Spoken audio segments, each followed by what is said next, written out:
Hello everyone, it's Shane Kanto, your Wasteland reviewer, and I'm here to review The Smashing Machine. And this is a new docudrama biopic coming your way from writer-director Benny Safdie and starring Dwayne Johnson as mixed martial arts legend Mark Kerr, Emily Blunt as Dawn, his girlfriend, and you have Ryan Bader as Mark Coleman, his best friend and fellow fighter. And this film, I think Safdie does a great job of leveraging that docudrama kind of feel.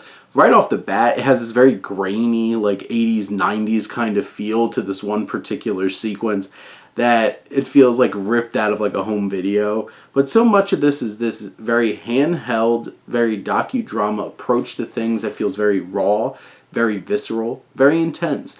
And I think this film benefits from that presentation. And I think the cinematography in this film is very well done. And Mateo Bishop, who is the cinematographer, does a great job of really capturing just the visceral intensity of these fight scenes, the very emotional moments throughout the film. Nala Sinafro, who does the score for this film, I think it's really effective. It stands out in a very specific way, and Safdie and the music department did a great job of finding these needle drops that really accentuate what's going on screen. And you have these training montages, you have these fights, you have these big emotional moments. The music's always working. And Safdie does a great job of getting a lot of emotion out of this story. The story itself is pretty standard and pretty straightforward in terms of like it has a lot of sports film cliches and elements like that, and it leans heavily into that and doesn't stray too far away when it comes to those elements of the story. Then you have this extremely toxic, spiraling relationship that we witness between Mark and Dawn, and there are certain scenes that are so hard to watch because they're so intense, so uncomfortable. Safdie really directs the hell out of them. But it's also, like, it's very obvious in taking this relationship up to, like, 11, where it feels very melodramatic at times, and it doesn't quite feel as grounded as the docudrama elements of it.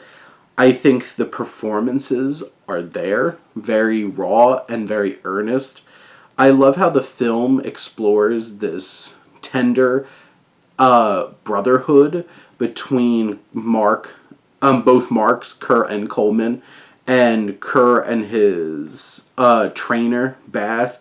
Their dynamics feel so warm, and that meaningful, tender male dynamics gives this film something special that you don't get to see a whole lot in other films.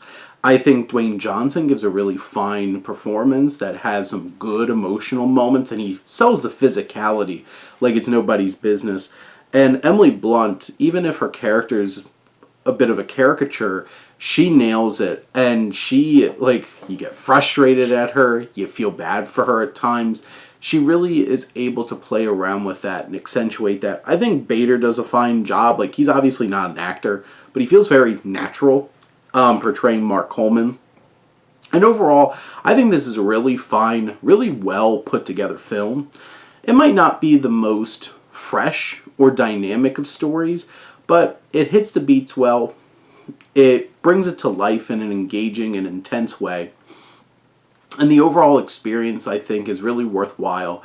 And it's good to see Dwayne Johnson doing something a little bit different like this.